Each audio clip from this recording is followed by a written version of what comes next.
My way, or the highway, and in the driveway is a nice range. Cause I grind through the climb, I invite pain. You'll never hear me, bitch, nah, I don't complain. Just gotta flip the switch and you can go and obtain anything you want, anything you need. Your mind's got the key ingredient, it's belief.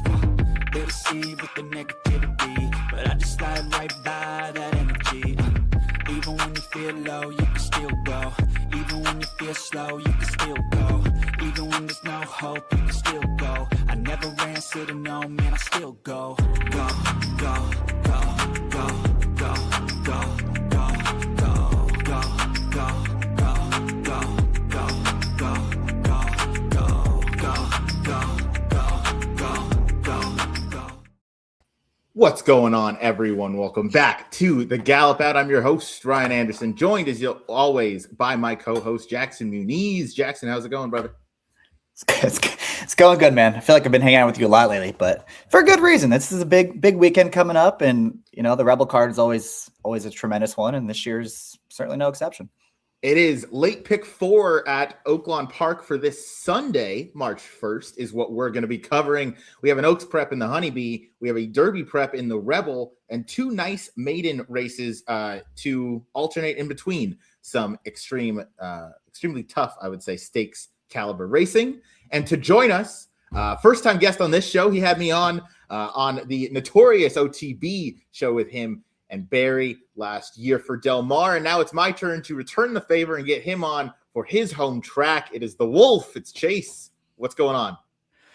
What's up, Ryan? Thanks for having me. Jackson, nice to meet you. Nothing much. Just I like as the little thing says down there, I'm just showless and aimless now. That's it. I'm just floating around, goldfishing. I like it. making features. You're a feature artist. You're the show's featuring Chase at of Oaklawn, the Wolf. Man, how have you been? Have you been out to Oaklawn much this winter meet? Will you be going this weekend or for Arc Derby? I actually have been out a good couple times. I've went a couple times whenever Honey's Blame is run. My wife and I went down day after Christmas, and I will be at Rebel Day. I've got just a swanky new blazer that I bought at Goodwill this morning. So I've been, fit together and everything. So I'm ready to go. I love it. That is where you get all of your best clothes. That's where I get all of my fun button-up shirts. There, a thrift store. I mean, I can't find them anywhere else. Jackson, your thoughts on this late pick 4? Pretty tough sequence. Yeah, very tough. It's kind of a weird mix. We got the Rebel and the Honeybee. We got these $1 million races, or $750,000, and then we got these impossible maiden races in between them, including the Archibred to end the card. So I'm a little bummed they didn't put the Honeybee in the $3 late pick 3, because that's kind of my favorite bet these days, and I think that would have made a lot of sense. But it is what it is, and there's still some really good racing, and it's always fun when we have these Kentucky Derby and Kentucky Oaks preps. Of course. Chase, I got to ask, Oaklawn, obviously being your main track, your mainstay, they added 2 very nice player-friendly wagers in the $5 late daily double with that 15% takeout, $3 late pick 3 with that same player-friendly 15% takeout. What are your thoughts on that, of them adding to an already great wagering menu out at Oaklawn? They've really taken steps forward with in terms of, like, there used to not be an opening pick 3. You didn't have a race 1 pick 3 for a long time. And I'm a huge fan of these get out bets, no matter what track they're at. I know Santa Anita started off with their golden hour double and everything, but yeah, I love the late pick 3 with the $3 base.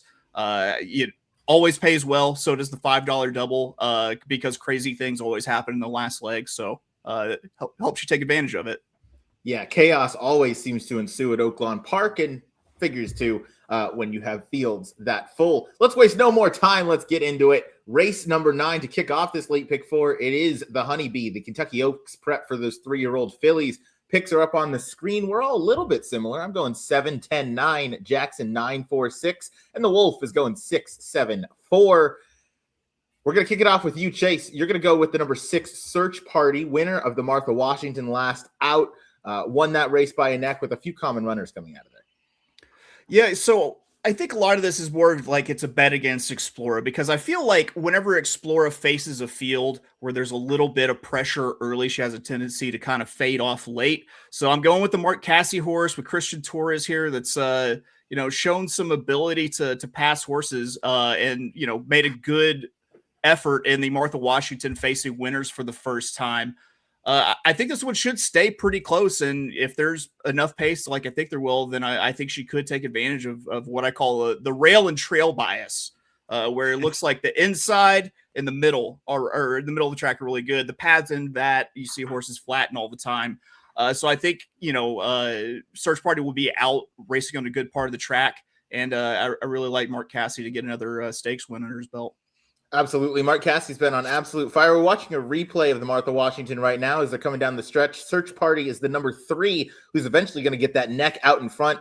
I do like the rally between runners here as she comes for the finish. It's a game effort to get the job done.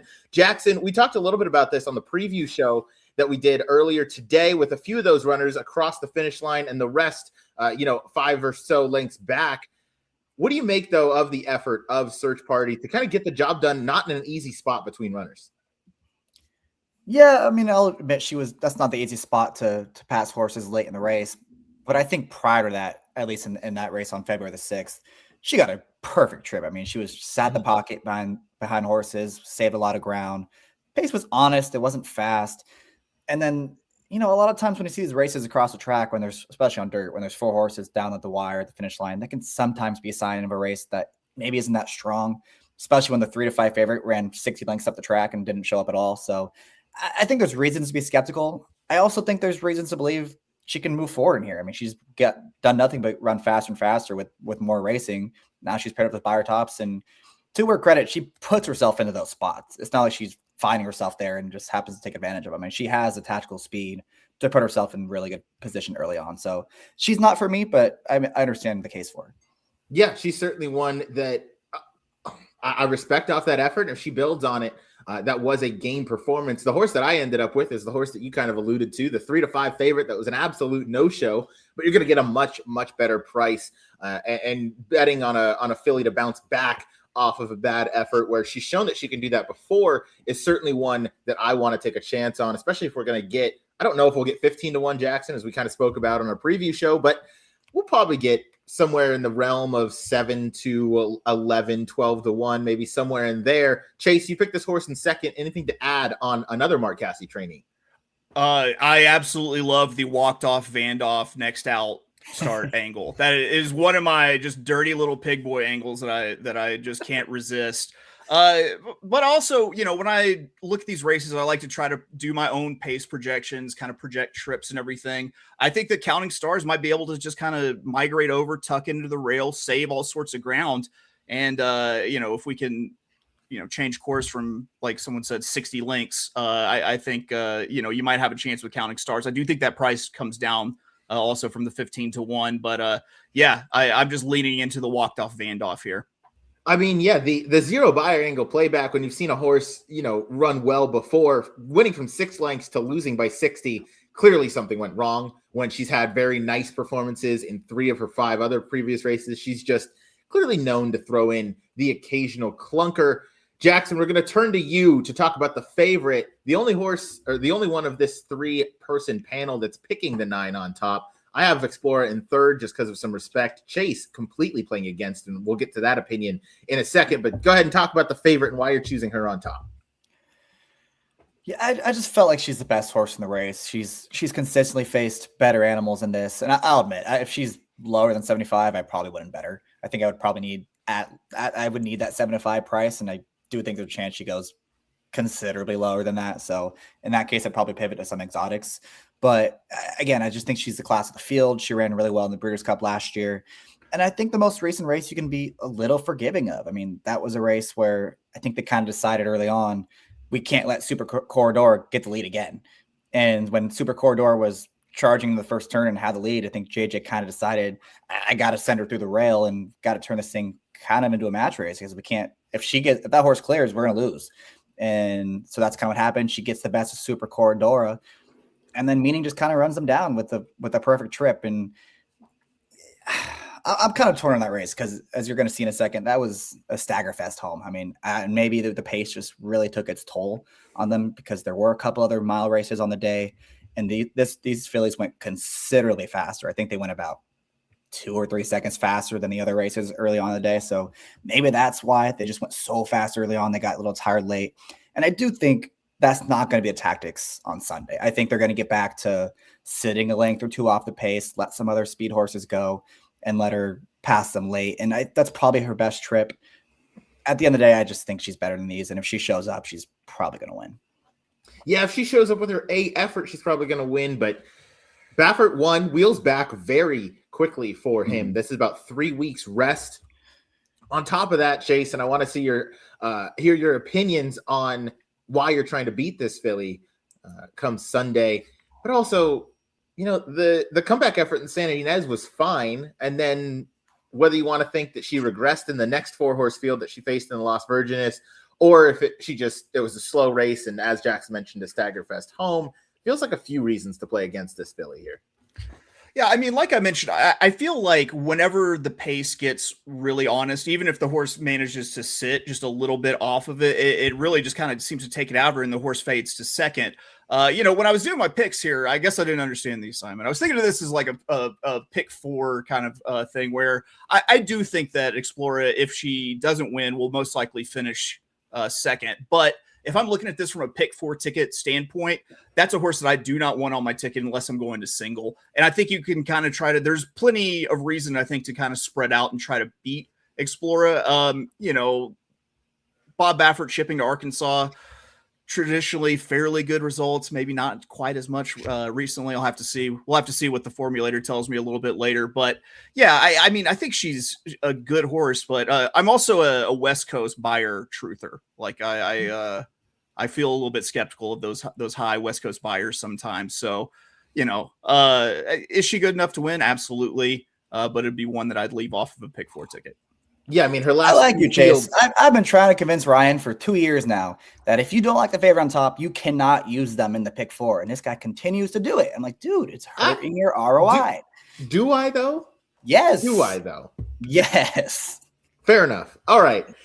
Chase, you did understand the assignment, though, because I do want to hear, you know, as we go through this pick 4 sequence, we don't have pick 4 tickets for you today, but I do want to hear your cases for beating a favorite or using a favorite. So by all means, it is exactly what we're doing. Real quickly, Taken by the Wind off that last out performance. Kind of had everything her own way. Jackson, obviously a bit of a slower pace up front. She didn't pull away, as we know that you like to see that, and rightfully so. I just think she's another logical horse in here. As I mentioned on our preview show, if I do play this late pick 4, I'm singling the number 7 because I do believe that she is going to bounce back. Talking, of course, about Counting Stars. Last one we'll talk about, if I can find the right horse, I believe it is Newtown Pike. Jackson, you picked this horse in second. Chase, your quick thoughts here, and then I'll go back out to the co-hosts. Yeah, if this thing goes nuclear on the front end, then this is a horse that you want on your ticket at a big price. I think that this is one probably has some of the better closing chops. I mean, if you look at that time for late pace figure, was it 110? It's the horse that should be kicking on late. And the way the track has played at Oaklawn recently, like you had to be in the first like early meet, you had to be like up in the mix at the top of the stretch. It's not that case right now. You can come from the clouds. So I think that Newtown Pike could be that horse that kind of crushes souls from the clouds. Yeah, absolutely could. If they go nuclear, Jackson, and I want to get your thoughts on the pace scenario, but then please give your thoughts on Newtown Pike as you picked this horse in second. I thought she ran fine last time in the Martha Washington. And I think if you're comparing her trip to Search Party sat the pocket, was saving ground the entire time. Newtown Pike was 3 or 4 wide the first turn, 4 or 5 wide the second turn. She lost a lot of ground. And they were only separated by a neck at the finish line. So you're getting double the price on her in this spot. I think you can argue she ran just as well, if not better, than Search Party last time. And again, she needs some pace up front. She's not going to win if they go slow. But if they go crazy, she can pick up a lot of pieces and be dangerous. She absolutely could. Jackson, is she one that you think could drift up from the 10-1 morning line price? Yeah, I think Counting Stars, as we kind of talked about, is going to make everyone else's price, at least the long shots. The rest are going to go up because she could be 5-1, and I wouldn't be surprised at all. Very true. Definitely could happen. Wrapping up race number 9, I'm going 7, 10, 9. Jackson 9, 4, 6, and the Wolf is going 6, 7, 4. That is the grade 3 Honeybee for the Kentucky Oaks hopefuls. Race 10, we're going a mile and a 16th for the 3-year-old boys. Oh, wrong thing I'm throwing up there. Picks are up. I'm going 10, 7, 8. Jackson's going 3, 4, 10, and the Wolf is going 10, 5, 3. Chase, you and I are in a bit of lockstep here, so we're going to start with Jackson for his top pick in the number 3 maximum effort for the hot Steve Asmussen barn, son Keith James in the saddle. Man, I thought this race was really tough. I really did. I'm curious to see the morning line once it comes out, because I really thought they all kind of looked the same to me outside of the 10 who's ran that big 81 buyer going the one turn. But it kind of has a tough post, and we don't really know his running style yet, so I didn't want to pick him on top. I think maximum efforts last 2 races are maybe a little bit better than they look. I know the paces weren't fast and he was on top of them, but they were contested. It wasn't like he was up front by himself. They were, he was battling with a few other horses. He was between horses a couple times, so maybe the contested pace took its toll rather than it being not fast enough, and that's kind of why he didn't run that well. He also got 70 buyers for those races, and as a 2-year-old, and that's kind of what everyone else has been running lately. So it's not like if he runs back to those races, he's supposed to be right there. If he takes a step forward, he's supposed to be every bit as good as anyone in this spot. So I think he's got a good chance in here. The inside has been really good the last week or so. Got a good post, has tactical speed. I have no idea what kind of price he's going to be, because I think this race is really difficult to peg a morning line. But if you can get 4 or 5 to 1-ish, I think that's fine. I would agree. Was up close to a couple slow paces. Wonder if maybe he's done a little bit of growing since the winter as a 2-year-old. Chase, I want to go to our top pick, Banksy's. You like this runner, second start for the Dave Fox barn, who sent a nice string of about 22 horses up here to Oaklawn. Typically, I think stable down at Gulfstream Park in South Florida. Debuted versus open, maidens going 6 furlongs, now stretches out to 2 turns. What do you make of this colt? I really like horses that have shown the ability to pass in these maiden races, because that's very much a learned skill. You have a bunch of horses that are going to just kind of wing it on the front end. And if you believe that 81 buyer, then Banksy should be just the class of the field here, because this horse way outran the odds at 24-1 last out. If it's straight up just a number here with the 81 that I'm kind of chasing, which is a little bit dangerous sometime, but I would say the figure, and then also just the ability to pass horses here made Banksy my top pick. Yeah, I was the same way. I really like that debut. Closed into a fast pace that day. Should just appreciate the stretch out around 2 turns, I think, more than anything. Second start for the Dave Fox barn, who does improve his runners start 1 to start 2. Jackson, any thoughts on this one as you pick this runner in third? And then go ahead and take us to Just JoJo, the number 4. Yeah, he's not usually my type. He only ran once, but made one move into a really fast pace while sprinting. Doesn't always necessarily translate to being a 2-turn type, but it also looked really preppy to me. I mean, they didn't even try to save ground. They're like, we're just going to park him 5, 6 wide, center the track, and we'll see what happens. He ran really well, and he galloped out strongly. So, I mean, if he runs back that number, he's supposed to win. And based on what everyone else in that race had been doing prior to that one, the number looks pretty legit to me. So I think he's way the horse to beat. As far as Just JoJo goes, honestly, I kind of just needed a horse in third. That last race was kind of just okay. He didn't look super comfortable early on in the race, was a little keen, and never really settled. I thought he ran fine in there. There were a lot of horses that kind of finished. I think it was about 4 or 5 horses coming in that common race. They're all within a length or 2. So he seems as good as anyone else, and maybe he's going in the right direction. Could be going in the right direction. One that you think is going in the right direction, Chase, is your second pick, Prime Suspect, claimed for the Ike Green barn off of Aaron Shorter, stretching out even longer for the mile and a 16th effort, and claimed and protected in maiden special weight company here. Did I say Prime Suspect? I thought I said Mr. Fancy Pants for my second pick. You might have. That might have been a host error. So go ahead and talk about the number 6 for Flavian Pratt and Norm Cassie. I'll fix that. I have a feeling that was probably me, but I'm going to go ahead. I really like Flavian on the front end here, and I think he does that better than a lot of jockeys that we actually consider to be elite. If the track is built for speed, I think I could see Mr. Fancy Pants kind of walking away on the front for Flavian and Norm. like we said, with these races, sometimes, passing other horses is a learned skill. So it can just be the early speed who kind of takes it down. That's why I went into Mr. Fancy Pants. I'm pretty certain I gave you the wrong horse. So that's my bad. No worries at all. But that is Fancy Pants for the Cassie and Pratt duo. This one certainly does figure, though. I mean, that last out effort was good, was up to a hot pace that day where Chopper ended up getting the job done. A few runbacks out of there, along with Just JoJo, who Jackson picked in third. I meant to throw the picks back up now that I corrected you to 10-6-3. As you can see, I went 10-7-8. I did use Fleek, another runner coming out of that same one, gets the blinkers on. I love when Chris Hartman specifically does this move. I think while his numbers maybe not in the past year show that he's the sharpest, when he has these horses going in the right direction, and Fleek did get a good pace setup that day, I think Bejarano also just really is going to fit this horse. Maybe going to be a little bit sharper with with the addition of blinkers, I should say, and that might help finish the job in the maiden race here. We'll wrap up race number. I give you all sorts of credit for not saying that you're on fleek. Nice. I probably actually my brain didn't even go there. I was waiting for someone to say it. I'm like, someone's gonna for sure. Yeah. You can ask Jackson. Normally I'm all about the puns, but that one just that one missed me a little bit. But we'll wrap up race number 10, maiden special weight, going a mile and a 16th. I'm going 10-7-8. Jackson 3-4-10, and the Wolf Chase is going 10-6-3. Time for the feature on the day. It's the mile and a 16th Rebel Stakes. Scratch the 1 Bravaro, as Bravaro is going to stay, I believe, down at Gulfstream Park. With the rail scratched, picks up on the screen. One set. I am going 2-7-4, Jackson 3-4-7, and Chase going 10-5 because of the scratch of Bravaro, which I just learned about 15 minutes ago because of the co-host of the year, Jackson Muniz, out here.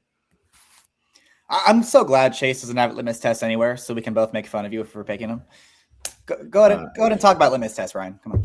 I will. I did just realize that I don't know what I just did here, but here we go. We're gonna fix something. Jackson, you're gonna have to re-enter your picks for the 12th race because I deleted something of yours. Yeah, I'm gonna start the conversation with litmus test here. Because I made fun of you, or what? No, bad computer knowledge by me. Okay. All right. Litmus test was entered to run in the Southwest Stakes. Was not working the greatest, so I think they opted to keep him back for whether that was the reason or another reason that I'm unaware of. Either way, litmus test comes in here on the back of 2. I thought pretty strong works. Yes, they were fast, and you can say that the February 14th effort, litmus test possibly outworked by Butane. But I do think litmus test was going the right way to end the 2-year-old season. It normally comes back strong, and Bob hasn't had the best record when shipping out to Oaklawn the past few years. As obviously in years previous, we've seen him send some of his best, in the American Pharaohs and Justifies of the world. But a sense like this, I do think litmus test is going to pass the test this Sunday. He's not meeting the strongest field, the 96 and the 95 buyers. Yes, he's got to kind of replicate those off the layoff. Maybe he was aided a little bit by the stretch at Los Alamitos with it being as long as it is, but that stretch at Oaklawn can be a little bit long too, and horses can get a little bit tired. I do think litmus test is one of the better 3-year-old colts in the Bob Baffert barn as it goes right now. I think that the fact that he didn't miss any works after not shipping to the Southwest is a good thing. Nothing went wrong. Maybe just needed a few more foundation, few more stamina drills, as Baffert obviously works his horses pretty hard, pretty fast. Comes in here. I got to take him in here. I'm hoping that Blackout Time is going to take a fair bit of play. That's a horse that I'm going to be playing against in my pick 4s. I'd probably be all kind of 2-7 in here, but Jackson, I'll go to you so you can trash litmus test if you so choose. Oh, where do I even begin, Ryan? I don't know.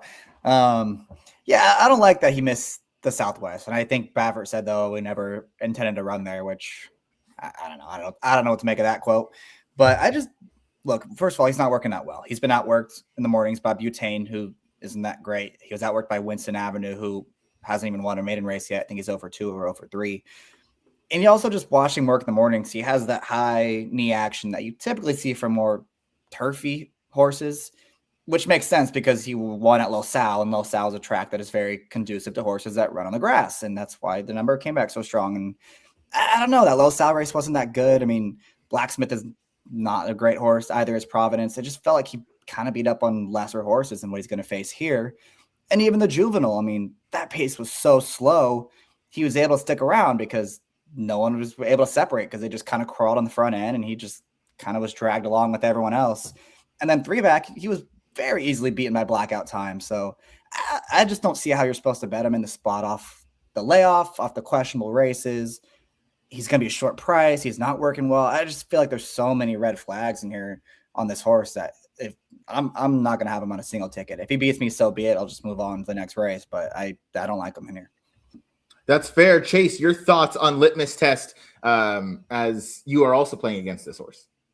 You know, without Bravaro in, I think he does play a little bit more involved in this race and in the early pace here, because I mean, you're now on the rail draw. You kind of have to go.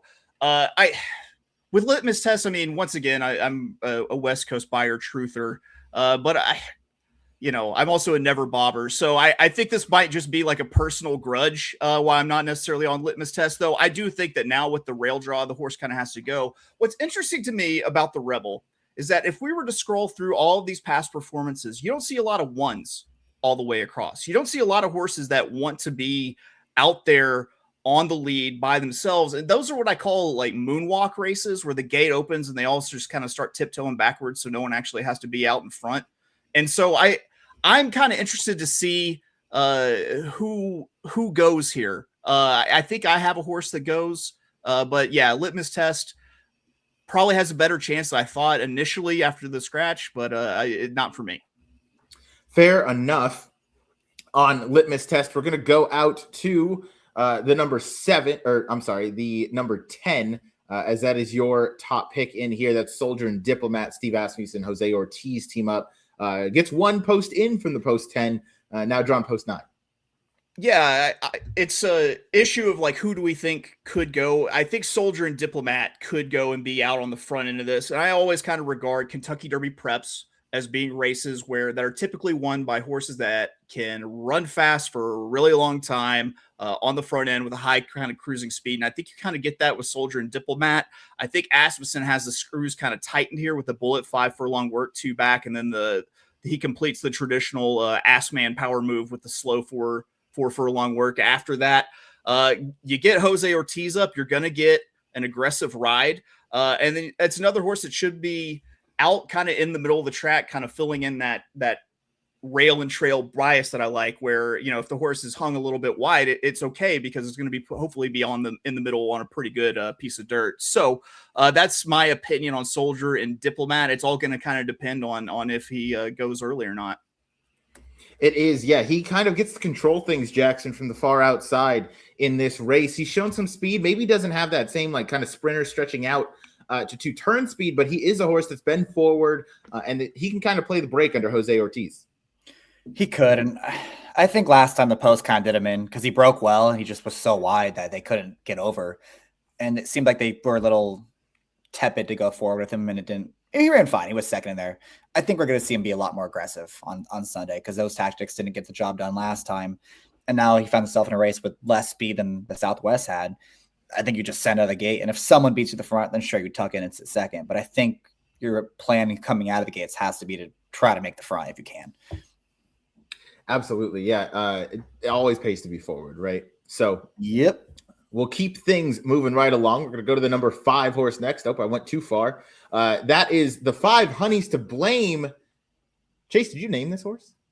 I named. You're talking about my godchild, my nephew, HTB, Honeys to Blame. I did indeed. Big shout out to the connections, John Holloman, who whatever he gets a crop of horses in, he sends me. This is the pedigree. Give me some names, and so this one actually stuck. Listen, some people might not see it. A lot of people probably don't see it. I think you've got big time Mystic Dan vibes here.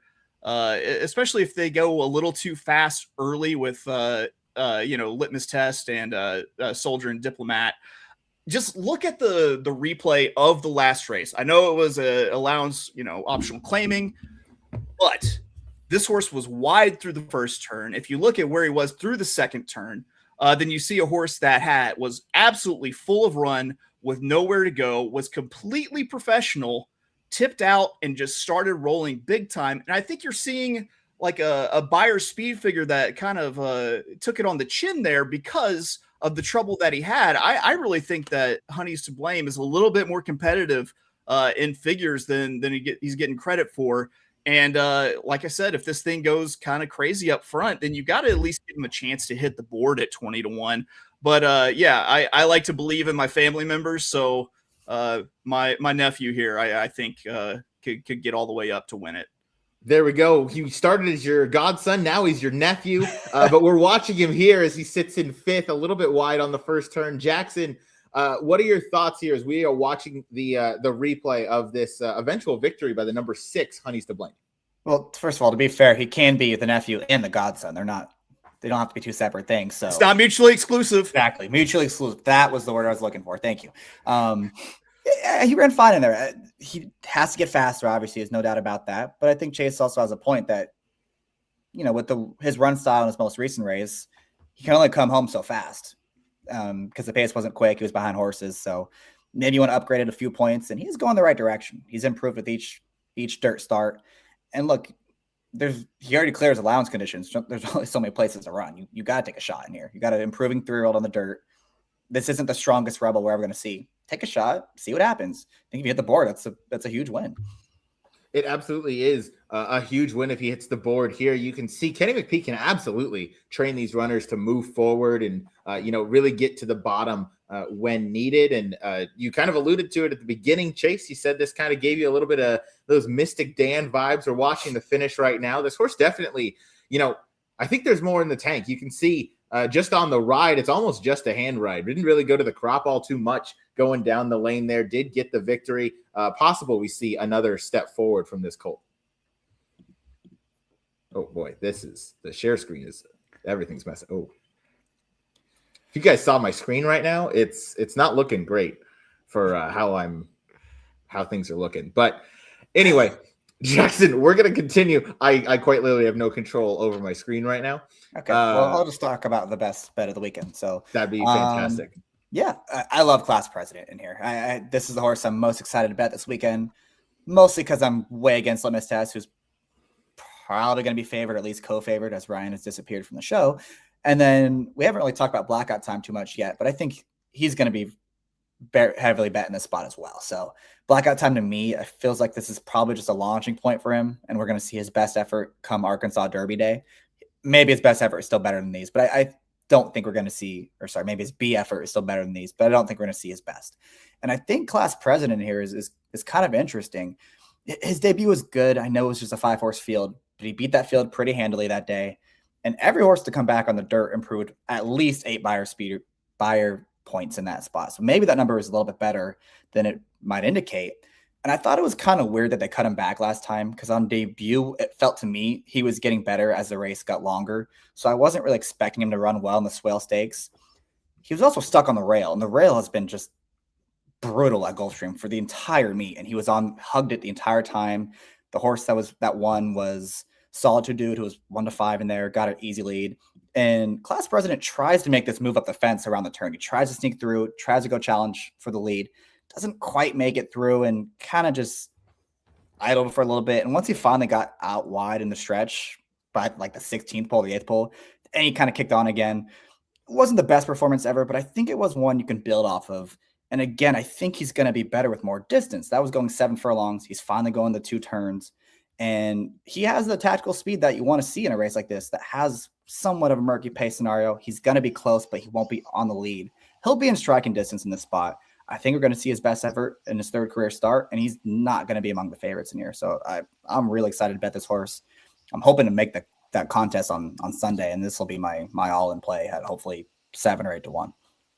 There we go. Jackson talking about number 3 Class President, Todd Pletcher, Johnny V, going to be in town for the ride. A few of those busy weekend for some of those top jockeys as they're going to be riding at Gulfstream on Saturday for the big Derby preps and then flying right out to Oaklawn, getting some of those frequent flyer miles. Yeah. Jackson, thanks for taking the controls there, as my controls completely lost the entire plot as I'm still trying to regain everything. But we're going to wrap up the race number 11, the Grade 2 Rebel Stakes.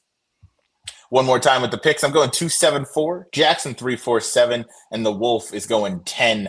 We're going to move on. Race number 12. It's a maiden event going 6 furlongs over the main track. We're going to end it with the Archiebreds. Chase, I want to start the question with you. How do you kind of attack and how do you approach these Archibred maiden races? Because as you kind of alluded to at the beginning, those last get out races often end in chaos. And a lot of time I feel like they are Archibreds.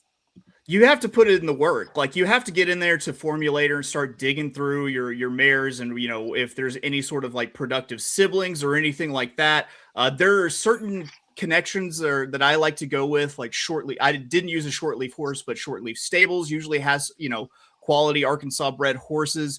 It's a lot of hoping, a lot of praying, you know, wishes and good intentions, essentially, because absolutely crazy things can happen in these races. But yeah, if you put in some work, you have a little bit more success. But sometimes you still just have to throw everything out of the window and say, I have no idea why that horse won that race. That is, yeah, half the time that truly is. There you go. I'm your co-host now. He's no longer our concern. Man. Oh, there he is. I do not know what's going on with the Wi-Fi right now and with my StreamYard connection, but we're gonna solve that issue no matter what. Picks for the race: I am going 9-7-10. Jackson's going 3-7, and the Wolf is going 7-9-2. Chase, go ahead and take us through your top pick in the number 7. The name is just it's really not working for me. This is quite a debacle that I'm going through out here. I believe the number 7 is that Like a Diamond. Yep, for the Diamond State here in Arkansas, I've got Like a Diamond on figures alone. There's a horse to beat. You've got Jaime Gonzalez adding the Lasix here. Strong move. It answers the question, which is for me a big thing for maiden races, which is what's different today. What have you done that's different that's going to change it? We're not seeing like the full like makeover package where we're getting blinkers and these are fillies, so there wouldn't be gelding or anything. But I do think that the addition of the Lasix is going to make a little bit of a difference here. I mean, Jaime Gonzalez is hitting a respectable 12%, but when you team him up with Tyler Bacon, absolutely love Tyler Bacon, that win percentage jumps to about 17-18% whenever they team up together. So Like a Diamond ended up on top. With the addition of Lasix as well as the figure. There we go. Past performance is finally kind of back up on the screen, at least to the best of my ability. We'll see how long that lasts. Jackson, you're going to go towards the inside to the number 3, which is going to be Stevie Kicks. Maybe a name for Stevie Nicks. I don't know. You a fan? I guess on Sunday I am. Yeah, on Sunday, absolutely, big fan. This race was really tough. If Like a Diamond runs back to the debut, he's probably going to beat this field, and I'm not going to argue against that because he just ran way faster than anyone else in this field has proven to be capable of at this point. I just felt like Stevie Kicks in that race where you have a lot of horses coming out of the same common race, took a little bit of money on debut and just got completely sandwiched at the start. I mean, he lost any chance to be forward in that race. Then he kind of rushed up, made a little move, got in contention, and kind of just ran evenly in there. That was an inconclusive debut. Maybe there's more in the tank here. And I also thought he kind of had a little abbreviated work tab heading in the debut. And then there was also the weather break where everyone missed training for a couple of days. And that's probably wasn't ideal. I just feel like he had that race under his belt. He's going to move forward off of that. He had a quick workout since then. I feel like we're going to see a pretty big jump forward from start 1 to start 2. Is it going to be good enough to beat the best of the favorite? Probably not. But if maybe the favorite regresses a little bit, I think it's probably good enough to beat potentially everyone else in here. And I got to imagine he's going to be at least double digits in a race like this. Yeah, certainly going to get double digits on this Archibred ridden by Mendoza in here. That's the number 3. We're going to go out to the number 7. That is Like a Diamond. Just kidding. We're not going to go there. We're going to go to the number 9, Whispering Charm. Peter Miller, Ramon Vasquez team up for this one. Whispering Charm going to be trying not 2 turns, going to be going the sprint distance, second time in the barn for Peter Miller. I think this runner's kind of going to get things her own way, rather, from the far outside. Going to be that early speed presence. Drew post position 7 last time. And was kind of between horses as they came down the lane. I think gets a little bit of a cleaner trip this time. Peter Miller, second time in the barn. Obviously, no drop is here. Ramon Vasquez is going to stick aboard, one of your leading riders out at Oaklawn. Chase, do you have, obviously you have this horse in second. What are your thoughts on this filly, as well as your thoughts on that riding colony out at Oaklawn? Because, Ramon Vasquez, Christian Torres, Francisco Arrieta, and I'm sure I'm forgetting a couple others. It's very strong and very competitive. Yeah, they've really kind of showed out. It's like we very much have except for Ramon Vasquez, it kind of feels like new blood out there, where it used to be just like Ricardo Santana Jr. every single year. Now it's a little bit more open from the riding perspective. I mean, even like people like Tyler Bacon. Tyler Bacon is showing up after just kicking ass at Prairie Meadows. Now he comes down to Arkansas. For a while was really doing a great job taking advantage of that bug designation, using his weight breaks. We want to talk about hot riding. Let's talk about Ramon Vasquez with the soul patched one, Peter Miller here. They're really just hitting at a 23% clip. I mean, if you look at Peter Miller just at Oaklawn right now, hitting at 29%, it's a really good combination with a decent sample size here. I think that if we get a little bit of a cleaner trip here, for Whispering Charm, who I believe was stuck in between horses there for a little bit, that I think you've got, everything that you kind of need to win here. Works seem pretty consistent. I think that this horse is easily a horse that could get in for Ramon Vasquez and give him yet another win to add to his, what did you just hit, 5,000? Was that right? I believe he just hit 5,000. Yes. This is these Archie bred horse races are never easy to kind of decipher. So I felt like, Whispering Charm is probably going to get the simplest of the trips in here. And sometimes that's all it takes. But if they heat things up on the front end, Jackson, that could spell trouble. Any other points that you want to add on the number 7, like a diamond, or your third choice, whoever that may be?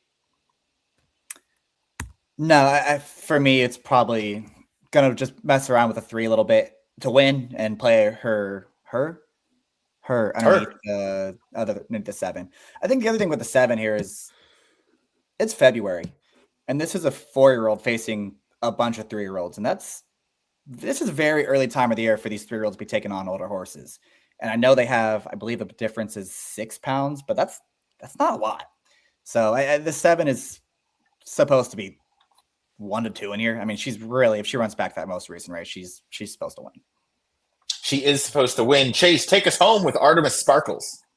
Yeah, I think that this is going to be your speed of speed in a race where we've been going through 8.5 furlong races. Finally, we're cutting back to a 6 furlong race. Early speed, always dangerous in these types of races. I think that you're likely to see Artemis Sparkles and Quinones out on the lead.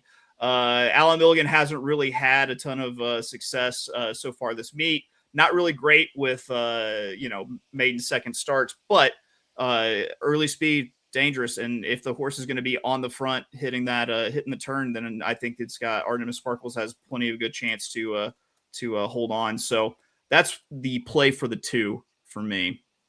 I like it. How would you be ending your pick 4 ticket here? How many horses deep are you going to be going? And then take us through not a whole ticket, but who would you kind of narrow down? And obviously we know you're going to try and beat Explora. Yeah, it's weird because I kind of think that if you're going to play this and you want to get skinny somewhere, you try to do it in the maiden races, which is totally not my MO. Like, I'm usually very spread out. I think the horse, like, you might try to just go ahead and single Banksy's in race 10. I'm probably take every horse that I think can pass horses in race 9 going against Explora. Like I said, maybe you get cute and try to single Banksy's in the Rebel itself. Once again, if you're going to I'm trying to get around the first 2 picks here. So I'm going to take every single horse that I think I consider to be worth a damn, that I consider to be a contender in this race. And maybe that didn't work out because of pace or anything, but I'm going to go ahead and load that up. And then I either try to get cute with Like a Diamond, or I go ahead and go ahead and throw everything at the wall here because it gets crazy at the end. Archiebreds, gotta love them. I love them so much, Jackson, that I got Archibred. There we go. Scrawled into my flesh. Oh, I was on mute. I love it. I said I love it. I said it like 4 times and I realized I was on mute. Oops. But I love it too. I mean, that's dedication to the Archiebreds right there. Yeah. All right.